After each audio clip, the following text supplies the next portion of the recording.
Muito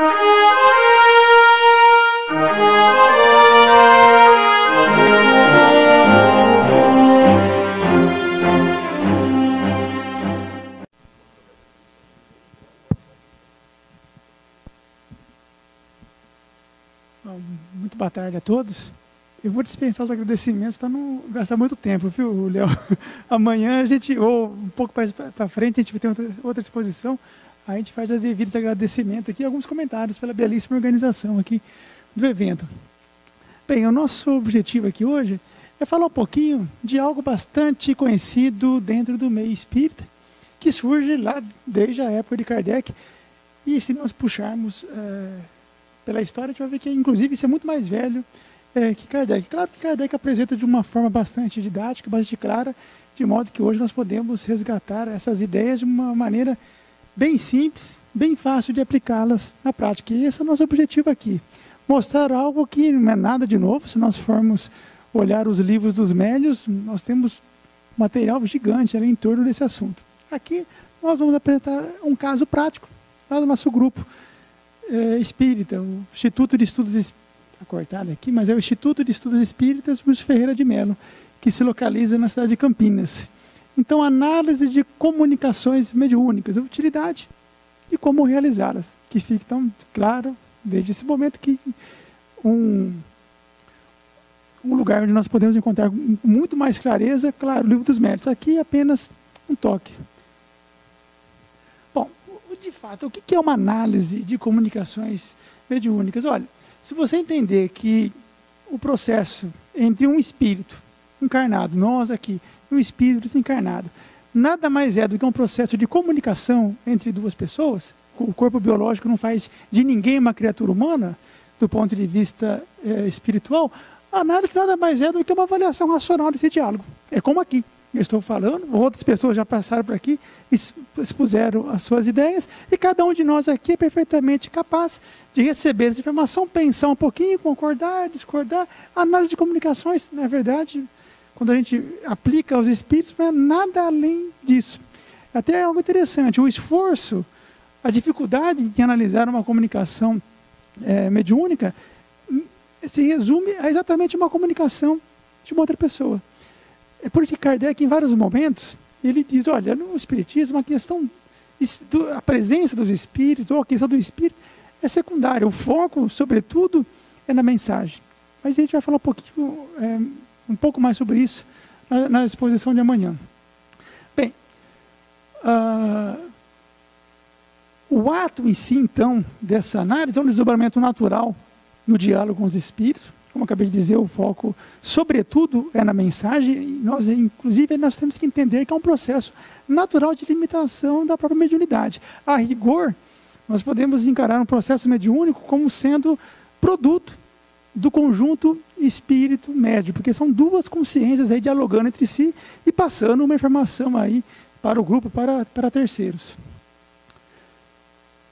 Por favor, Léo. A utilidade de se fazer isso. Num encontro como esse aqui, nós temos a oportunidade de conhecer diversas opiniões, muitas vezes conflitantes, excludentes até, do relacionamento entre pessoas e espíritos.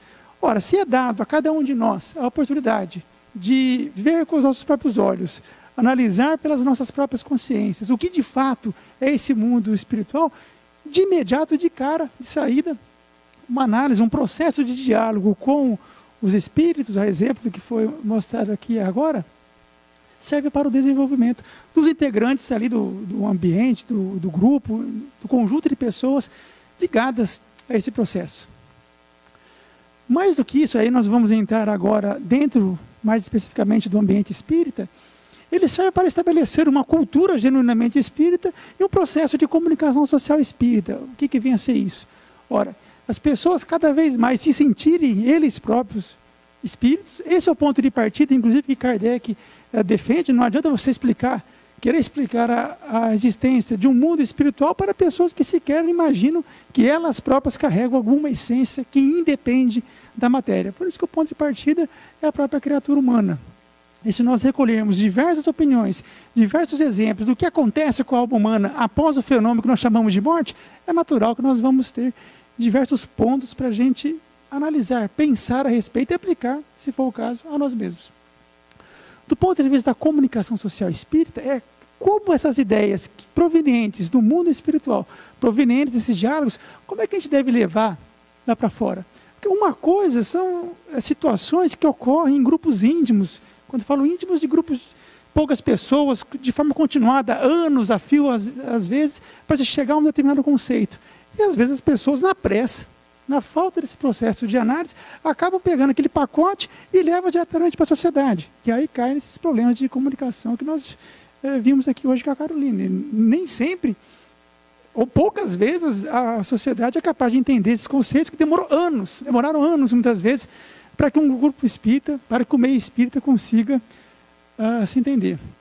E claro, como um desdobramento natural disso, e é interessante porque muitas vezes quando nós falamos em pesquisa espírita, em análise de comunicações, muitas vezes as pessoas são preocupadas com esse elemento aqui e partem dele, que é um grande erro.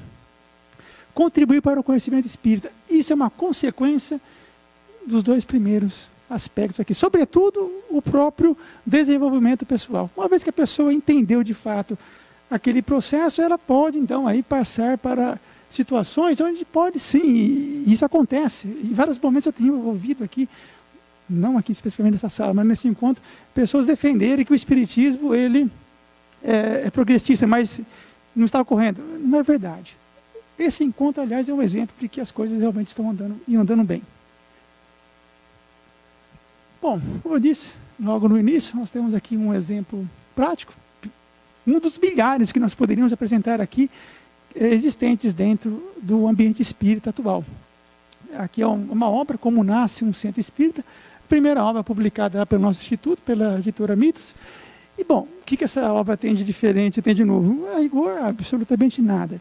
Nós temos uma série de textos mediúnicos que formaram um conjunto de um livro, de um romance, de uma narrativa de pessoas, que ao final de cada capítulo, nós simplesmente aplicamos esse processo de análise. O que é esse processo de análise? Olha, tem uma série de informações aqui, não são novas, são coisas do cotidiano, mas vamos relacioná-las com aquilo que já existe dentro e fora do ambiente espírita. Quando eu falo fora do ambiente espírita, da própria cultura humana. Então, de modo que essa obra, na verdade, é uma obra a três, pelo menos do ponto de vista aqui da capa, né? A três mãos. O espírito médio e as análises que foram colocadas aí ao final de cada capítulo. Aqui é um exemplo prático, um pequeno trecho do quanto nós podemos aprender de verdade quando a gente para. Isso não precisa ser um texto espírita, não. Nós temos diversos exemplos no nosso dia a dia de quando a gente para individualmente, ou melhor ainda, e dentro das possibilidades, em grupo, a gente para analisar uma determinada informação, quanta coisa nova a gente pode retirar, inclusive das entrelinhas. Bom, enfim, aqui é um trecho da obra, um trecho da psicografia, que é uma situação ali toda, tem todo um contexto, mas eu vou pensar realmente uma frase aqui para ilustrar um processo natural de análise. Após várias horas, foram finalmente, os personagens envolvidos, deixados pelos agressores. Estavam quase que desmaiados por completo. Quem estavam quase que desmaiados por completo? Espíritos desencarnados.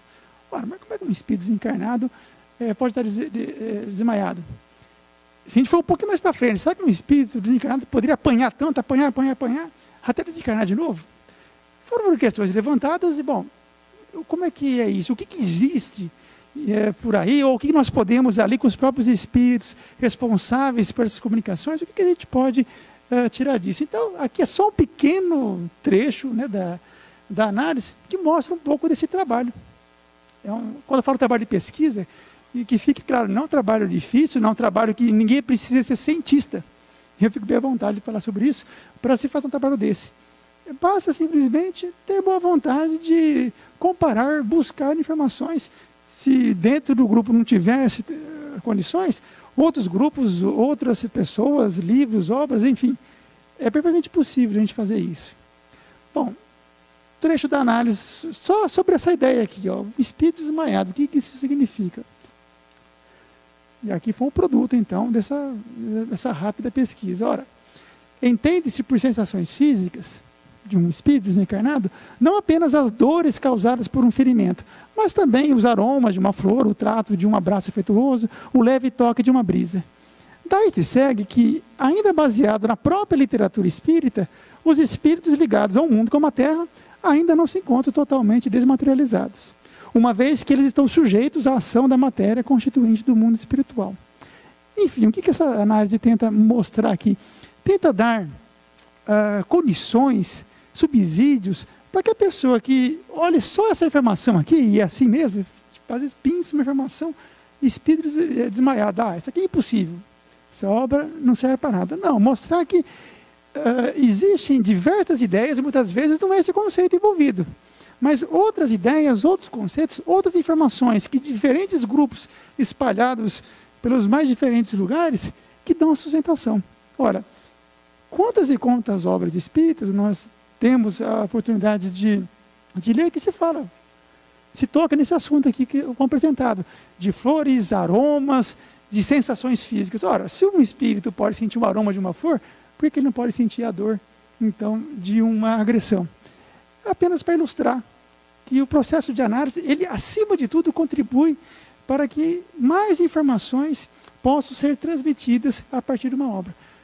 São informações que estão absolutamente embutidas aqui nas entrelinhas. O que você faz, a hora que você agrega isso a uma obra mediúnica, é facilitar a leitura, facilitar a compreensão aí dos leitores, dos futuros leitores. Bom, como rápidas conclusões desse trabalho, da importância de textos mediúnicos virem acompanhados de análise, primeiro que a própria análise, como foi afirmado, é um desdobramento natural do diálogo com os espíritos. E, aliás, o diálogo com os espíritos é o ponto de partida para todo o conhecimento espírita. A própria essência do que nós entendemos por espiritismo hoje vem desse diálogo dos espíritos. É impossível imaginar o espiritismo sem os espíritos. Isso já na época de Kardec ele já discutia isso. Como nós não vemos espíritos, do ponto de vista, inclusive das limitações da mediunidade, natural que um médium pode ver um espírito através da sua evidência, mas do ponto de vista das ciências materiais, ainda assim é uma mediunidade. O fato é que nós conversamos com os médios, esse sim, sob influência dos espíritos. Então, de modo que a gente deixar de lado, por um segundo, se for o caso, a origem espiritual dessas mensagens e se focar na mensagem, e esse foi o grande método de Kardec, ele pouco se preocupou com os fenômenos em si, mas com a racionalidade, com a mensagem em si, se aquilo tinha um valor agregado. Todo o processo se desenvolve de uma forma bem natural. Então, o mundo invisível é de fato invisível. E um outro ponto importante, nós vamos procurar destacar isso em outras apresentações, que análises de diálogos com espíritos, esse tipo de trabalho, ele está absolutamente ao alcance de todos, porque a ferramenta para se fazer uma análise é o próprio diálogo. Todas as pessoas, os mais diferentes níveis, com as mais diferentes bagagens, podem perfeitamente manter uma conversa saudável, uma conversa com valor agregado com qualquer outra pessoa. Vai variar a natureza da linguagem em função dos objetivos, da própria bagagem de cada um. Mas é uma ferramenta que está ao alcance de todos. Esse é um erro conceitual muito grave que muitas vezes nós vemos dentro do próprio meio espírita, que para fazer uma análise com os espíritos tem que ter algum tipo de título. Isso absolutamente não condiz com a realidade. Mais um, acho que acabou, mas talvez tenha mais um, Léo. Sim. Alguém desejar conhecer um pouco mais de alguns trabalhos que nós desenvolvemos em Campinas? Nesse site ree.org.br, é um site de uma revista que nós mantemos, uma publicação digital, que nós mantemos na internet. Em breve nós pretendemos colocá-la na forma impressa também, estamos nos organizando para isso.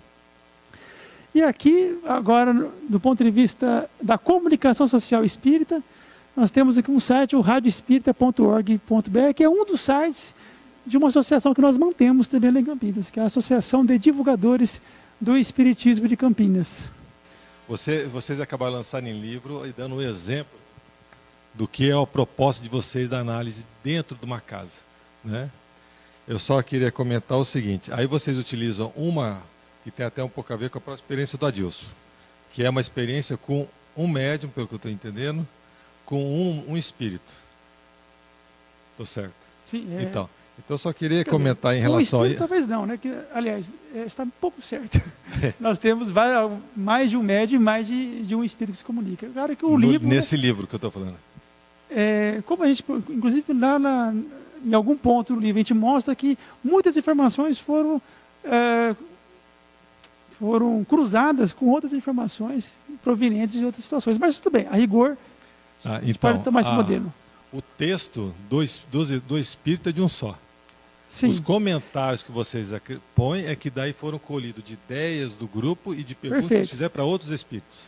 Perfeito. É isso? Sim. Então isso aqui ficou um pouquinho mais claro para mim.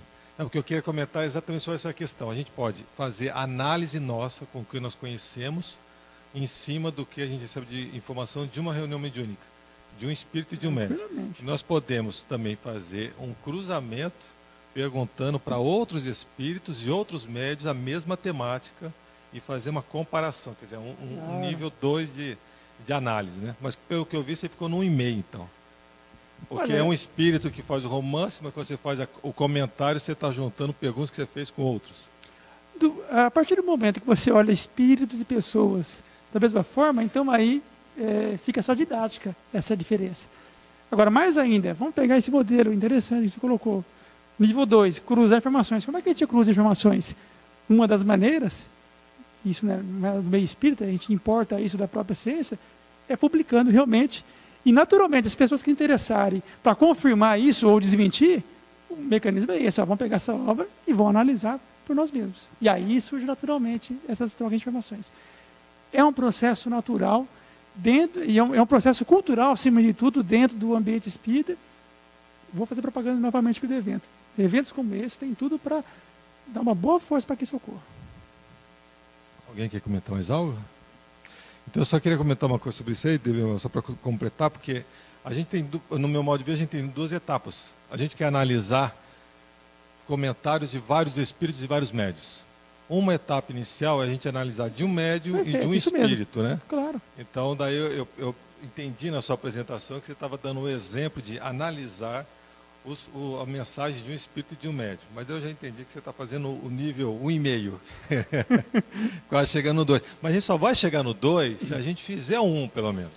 Né? Se a gente não pegar a mensagem de um espírito e analisar ele, a gente não consegue chegar no nível 2. De pegar a análise de vários espíritos para poder tirar uma conclusão nova. Né? Léo, você é médico, não é verdade? Quando o paciente tenta.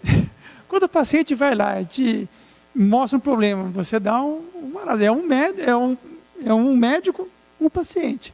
Se houver necessidade, pode-se naturalmente buscar outras consultas. Mas o primeiro ponto é isso mesmo que você falou.